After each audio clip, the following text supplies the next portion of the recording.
నాకు శాల్వా కప్పాల్సింది పోయి, నన్ను పొగడాల్సింది పోయి, ఏంది మాటలు?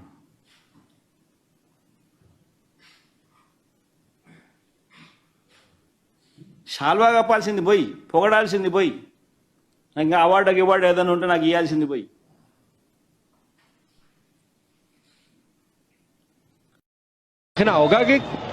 అరే నేను కష్టపడిందే ఈ 3 ఏళ్ళు తెలుగు వాళ్ళకి. నా ఆడియో ఫంక్షన్ చూడండి నేనేమన్నాను, నా సినిమా చూడండి అది అన్నాను, నేనేమన్నాను? అరే మన తెలుగు వాళ్ళు పరువు తీసి ఎక్కడో నిలబెడదామని ఒక అటెంప్ట్తో చేశాను. అలాంటిది నేను అంత ప్యూర్ ఇంటెన్షన్తో చేస్తే నేను ఇలా చేశాను అలా చేశాను, నా మీద ఫాల్స్ ఎలిగేషన్, నాకు ఎంత బాధ వేస్తుంది. This is personally I mean to nobody. I respect everybody. నేను అసలు ఇదేం పర్సనల్ అటాక్ కాదు, ఏమీ కాదు. నేను జస్ట్ నా గురించి ఫామ్ అవుతున్న ఇన్ఫర్మేషన్ పీపుల్కి చెప్దామని, దట్ ఇలా జరుగుతుంది, ఇది నిజం కాదు, దయచేసి అర్థం చేసుకొని చెప్పడానికి. అండ్ ఒక సిరీస్ ఆఫ్ ఈవెంట్స్లా చెప్తాను జరిగిన విషయం. ఏమంటే జరిగిన విషయం చాలా అన్ఫార్చునేట్. నేను గత 3 ఏళ్ళుగా ఈ సినిమా థియేటర్లో చూస్తేనే నాకు తెలుస్తుంది. అంటే నేను ఇన్ని కోట్లు పెట్టి అమ్మేం కదా సినిమా, నాకు రెస్పాన్సిబిలిటీ ఉంటుంది.